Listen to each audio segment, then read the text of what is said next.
Hello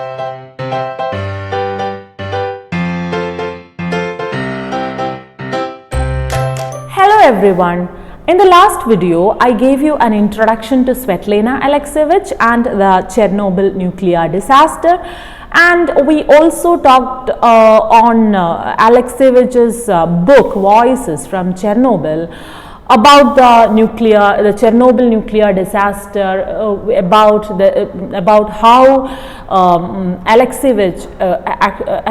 Alexievich gathered all the testimonies from the victims of this nuclear disaster. In this particular video, we will talk in detail the prologue, which is titled "A Solitary Human Voice," which you have got to study. This is the most touching and a kind of a horrendous narrative in the whole of the book Voices from Chernobyl, which gives you a first-hand account of the event.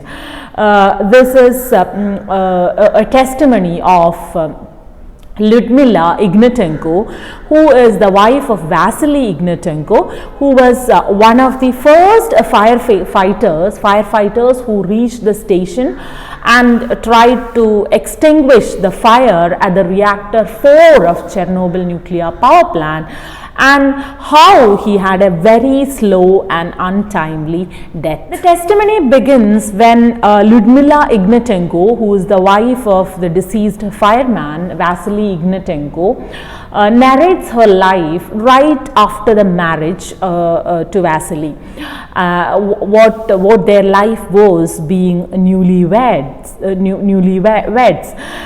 She says, I quote, "We were newlyweds, we still walked around holding hands even if we were just going to the store. I would say to him, I love you, but I didn't know then how much. I had no idea. We lived in the dormitory of the fire station where he worked. I always knew what was happening, where he was, how he was." Now, when she was going to sleep and she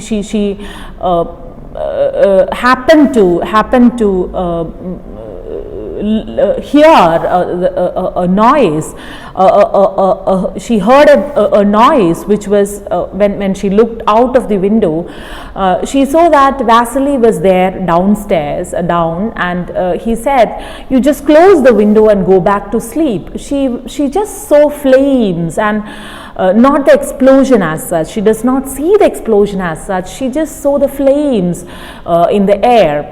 And it was the day after at 7 a.m. in the morning that she got to know what really happened, and she rushed to the hospital, where the situation, as you all know, was quite horrifying. Nobody was allowed entry, nobody was given entry to the hospital, but with the help of a friend who was a doctor, she could at least see him. But what we feel like is, when we feel like it was better that she did not see him, that was the kind of situation that the hospital, the ambulances, the people there, everybody was crowded there, and he was all, when she saw him, the condition of Vasily was really horrible, in the sense that he was all swollen and puffed up.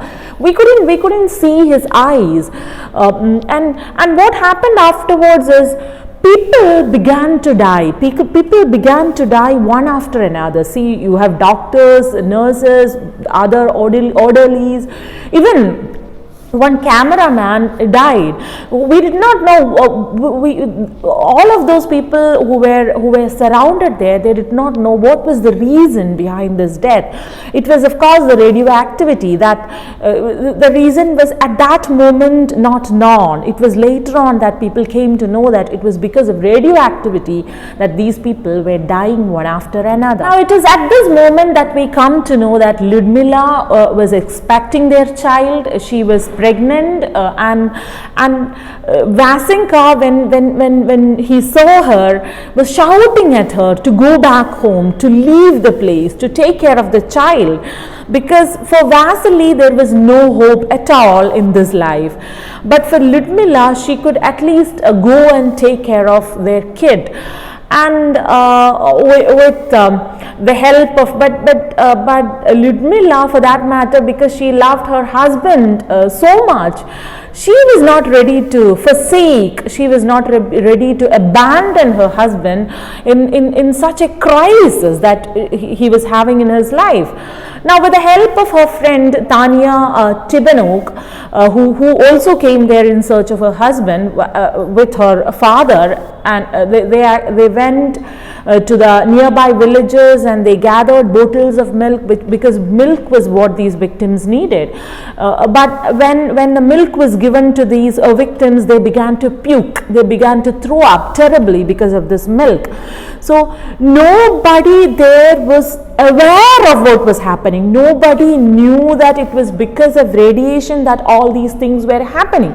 Nobody knew about the radiation. It was too late when the whole of the people there, when the whole of the mob came to know about the reality of the disaster. These victims who were affected by this nuclear disaster, the men there, they were actually taken to Moscow hospital, which was a hospital specially designed for radiation, and they were taken to the Moscow hospital. They were to be taken to the Moscow hospital that night itself, and no kith and kin was allowed to go or to accompany them.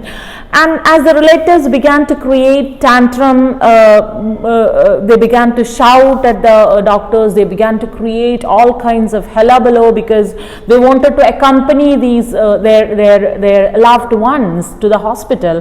The doctors tricked them by saying that, of course, you can go, you just go home and get some clothes. And the relatives, believing the doctors, they went home. They couldn't get bus, because bus had stopped functioning, and they couldn't get any vehicle for that matter, and they had to run helter and skelter. They ran hither and thither, and they just managed to get some clothes from here and there. And once they reached the hospital, they found that the plane carrying these men who were affected, these victims, had gone to Moscow hospital, leaving the relatives back. Later, when Ludmila, as I told you before, she was a very dedicated wife who actually loved her husband so much that she was not at all ready to abandon her husband in such a crisis, that she reached the hospital at Moscow. As I told you, it was a hospital for radiation, where she had great difficulties in getting entry to the hospital, and it was after a lot of bribing and begging at last that she could sit at the desk of the head radiologist, and her name is Angelina Vasilievna Guskova. That is the name of the doctor, the radiologist, and she sat right in front of her. And the first thing that Angelina asked her was whether they had kids or not. To which Ludmila, she was quite afraid of the answer, and she just lied. She said that, yeah, of course we have a boy and a girl. She was not ready to say that. She was not ready to reveal the fact that she was pregnant, because if at all she revealed that she was pregnant, she felt like, she feared that she would not be allowed entry there. So she just lied. So the doctor said that, of course, you do have a boy and a girl, and you cannot have any more kids from now on. So the doctor gave a vague idea of what was happening to Vasily Ignatenko. She said that Vasily's central nervous system is completely damaged, her skull is completely compromised, and she also told her not to cry, not to hug, not to kiss, not even to touch or go near Vasily. And the doctor said that you are given just half an hour, you can just see him, you can just talk to him from a distance. And but for Ludmila, what she had actually come to stay, not to go. Her husband being ill, her husband being at the end of his life, she has to be with him. So she had come there not to go but to stay. When Ludmila saw Vasily, the situation was quite horrible. our Vasily had not actually expected Ludmilla coming there, because he felt like maybe Ludmilla would not be able to reach Moscow, but somehow she had managed to reach there. And when she saw him, he was quite a kind of very tragically funny, in the sense funny in a very tragic way. He was looking funny in his clothes, and his face was of course not swollen as he was swollen before, maybe because too much of fluid was being injected into their body, and every one of them who were the victims of this disaster, who were in the plane, came to the room to see Ludmilla. They were almost 28 in number, and when Ludmilla and Vasily were left alone, they hugged and kissed each other. And Vasily, for a moment, he just did not allow her to kiss him or hug him. He just told her to sit on a chair nearby. The very next day, what happened, day after day, huge changes occurred to these victims. The first day when she went there, she could see the 28 of them in that room, but then the very next day, all these victims were banned entry to the hallway, and they were knocking on the walls again and again. They were not able to see each other. They couldn't see each other. Every other sick people who were there in the whole of the hospital were moved out of the place immediately, and this whole of the hospital were completely dedicated to these victims. As I told you, each and every day new changes were coming in, worst changes actually. She began to see a completely new person altogether, not in a very positive sense, but in a very negative way, in a worse way. Each body, each person reacts to this radiation in different ways. For Vasily, his body was reacting in a completely different way from the other people. For Vasily, the burns began to come to the surface. Mouth, tongue, cheeks got burned. Lesions grew and came off as white film. His face got discolored from blue to red to grey brown. Ludmilla, for that matter, when she was narrating the whole of the incident, she was not able to put these very personal things, right? It was very personal things about her husband, about her husband's appearance, about her husband's physical body, his mental state. All these were things which was quite personal to a wife.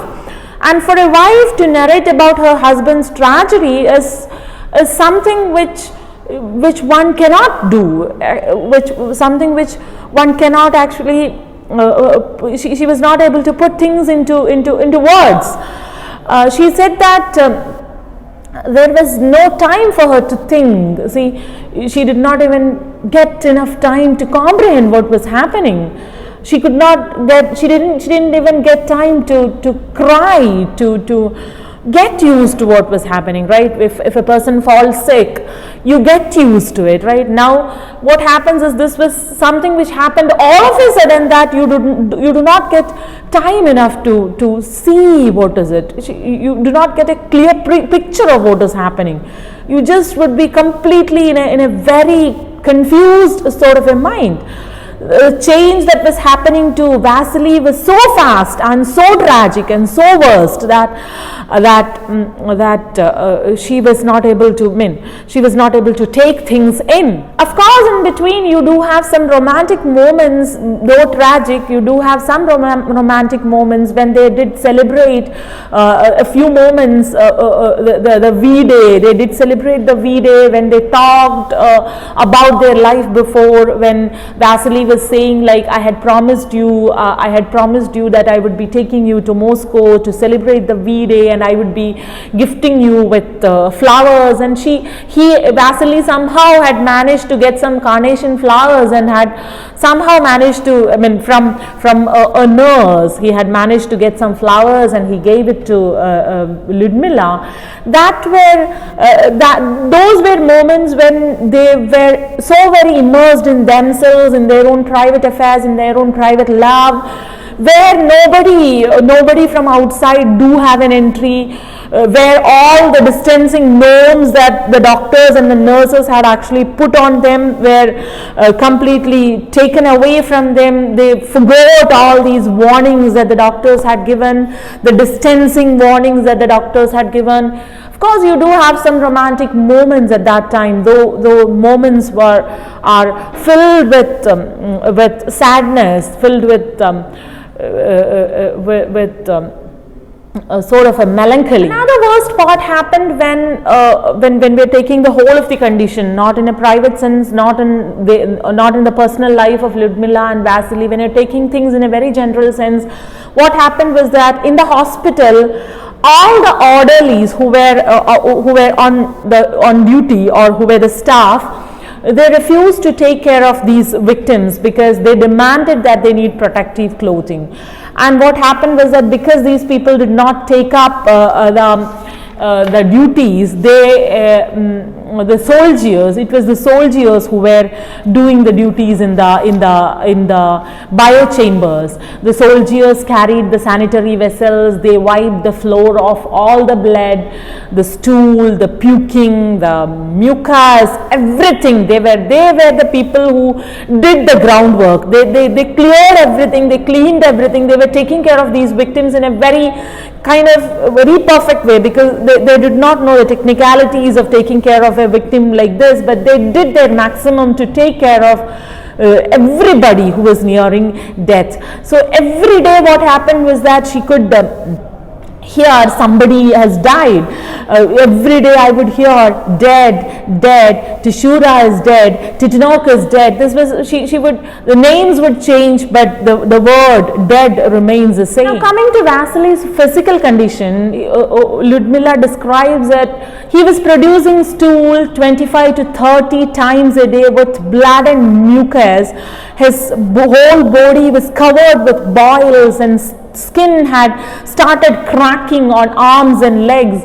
The hair began to fall off in clumps. When she combed his hair, you get a clump of hair. And of course they did joke about all these things to ease the pain, right? When you have lots of tragedies in your life, when you cannot take things anymore, you began to joke on it, right? So that you could at least ease the pain, right? Ease the tragedy that you have. So she recalls the last 2 days that she spent there in the hospital, where that was the most horrific thing that I've seen in the whole of the book. It was like pieces of lungs and his liver came out of his mouth. He was choking because all of his internal organs were waiting to come out through his mouth. Lyudmila, what she would do is that she would wrap her hand in a bandage and put her hand in his mouth and would take all that out. Now somebody told her one day, see, this is it, I just quote from your book, you have to understand, this is not your husband anymore, not a beloved person, but this is a radioactive object with a strong density of poisoning. You are not suicidal, get a hold of yourself. Now people were actually warning her, not to go close to him. People were warning her to leave him alone and lead a very free life. She could go back. She was just 23. There was a life for her. There was a time for her, right? But for that matter, she loved her husband so much that she couldn't even imagine of leaving him. And I was like, she says, again I quote, I was like someone who had lost her mind, but I love him, he's sleeping and I'm whispering, I love you. Walking in the hospital courtyard, I love you, carrying his sanitary tray, I was saying, she was just murmuring, she was just not murmuring, kind of a raving and ranting, I love you. That was the only thing that was there in her mind. The love that she had for her husband was making her do everything for him. Of course, you have a few moments when they do talk about their private affairs, private things. One day they were talking about their kid. She, as I told you before, she was pregnant, and they were thinking about their kid, what would happen about naming him. Usually what happens is every couple do have dreams about their kids, do have dreams. First of all, the dream would be whether it would be a boy or a girl, and then the dreams would change accordingly, right? So the first dream would be to name the boy or the girl, and they were talking about naming the kid, and he did select a name for his child. He said that you can name him Natasha if it is a girl, and Vasya if it is a boy. And Ludmila had always felt like the kid was protected. She was quite ignorant of the radioactivity and all. She felt like this is something which my husband has, and if I take care of him, if at all something happens to me, my kid is protected. My kid is there in my womb only, right? So that kid is very much protected by the walls of my womb. So she felt like the radiation will never affect my child. That was what she felt. But unfortunately, later on we'll see that it turned the other way around. So the end of this life, the end of Vasily Ignatenko happened when she had gone out to take a small walk, and when she reached her hotel room, what happened was that the cleaning lady came running and shouting, like she said that Vasily is actually shouting for you. He was calling you. So and she rushed to the hospital. She rushed to the nurse's post, and she found that she was informed that he was dead. And after the death, she escorted him to the cemetery, and there is the remembrance of this plastic bag. That was the only thing that she remembers about this farewell ceremony. That was also very touching and very horrible, actually horrific. She says, I quote, at the morgue they said, I want to see what we'll dress him in. I did. They dressed him up in formal wear with a service cap. They couldn't get shoes on him because his feet had welled up. They had to cut up the formal wear too because they couldn't get it on him. There wasn't a whole body to put it on. And he talks about the incident that I mentioned before. The last 2 days in the hospital, pieces of his lungs, his liver were coming out of his mouth. He was choking on his internal organs. I'd wrap my hand in a bandage and put it in his mouth, take out all that stuff. It's impossible to talk about. It's impossible to write about. It's impossible even to live through. They couldn't get a single pair of shoes to fit him. They buried him barefoot. At this moment, what happened was that everybody came, parents came, both Vasily's parents and Ludmila's parents.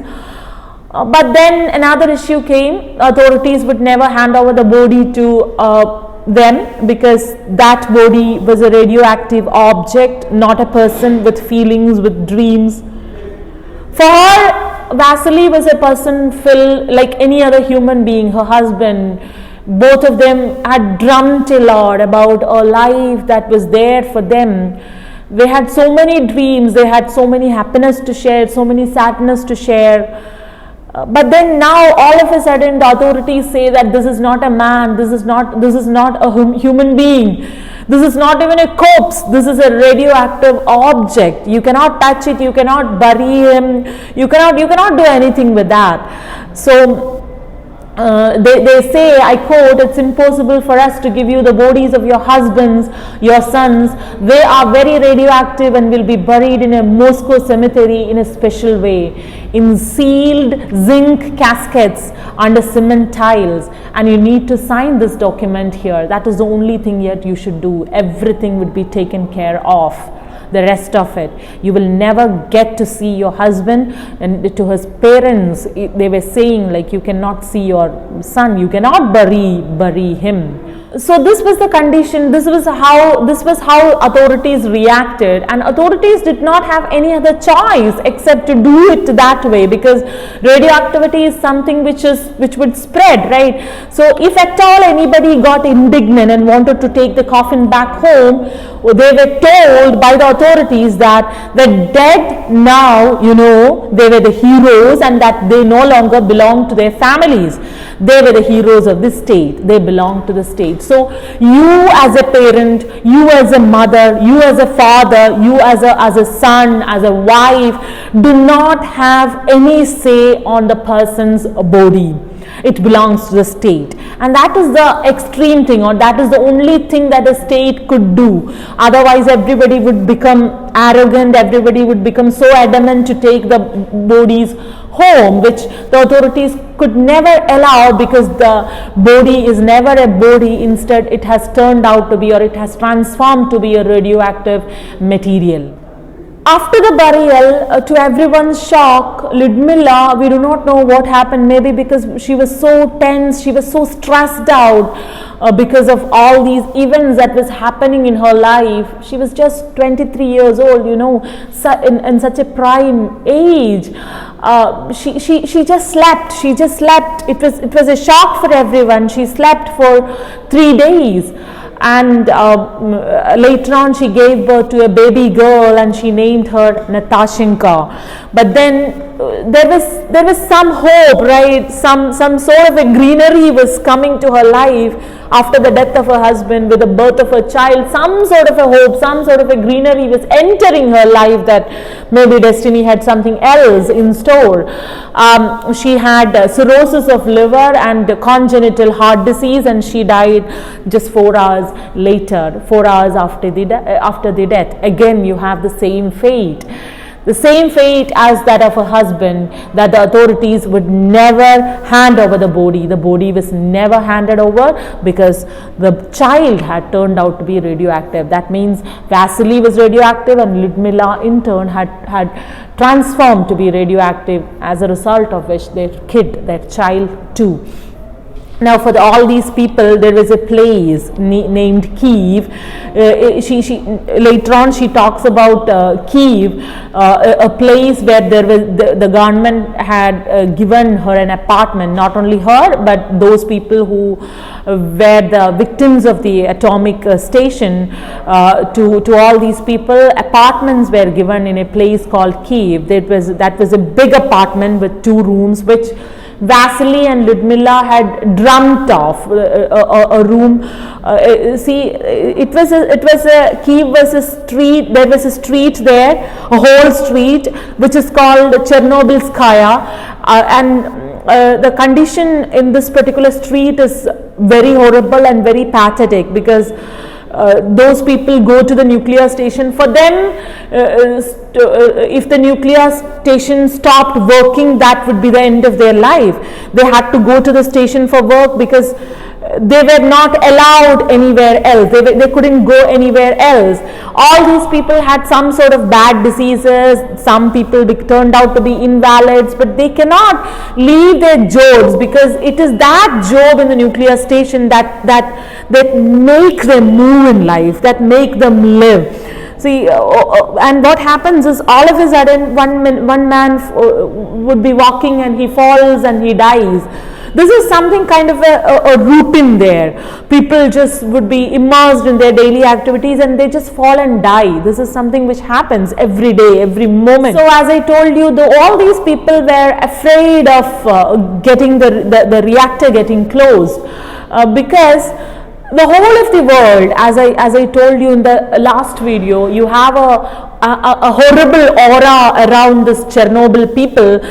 The world outside, the people outside Chernobyl, they gaze at them, they stare at them, they sympathize with them, they other them. So the whole of the world outside do not need Chernobyl people. Nobody cares for them. Nobody has cared for them. Nobody does care for them.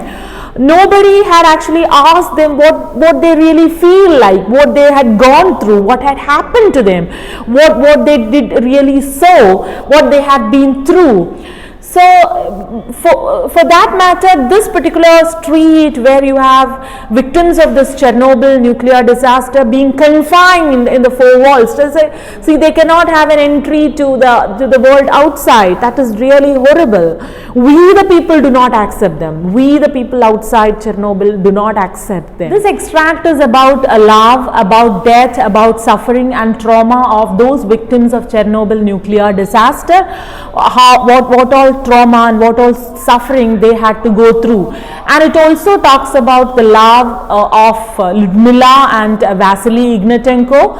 And this particular book, Voices from Chernobyl, is one amongst those books where there is a celebration of multiple voices. There are lots and lots of voices which needs to be heard, which craves to be listened to and need to be responded, and these voices tell the rest of the world that we people do exist.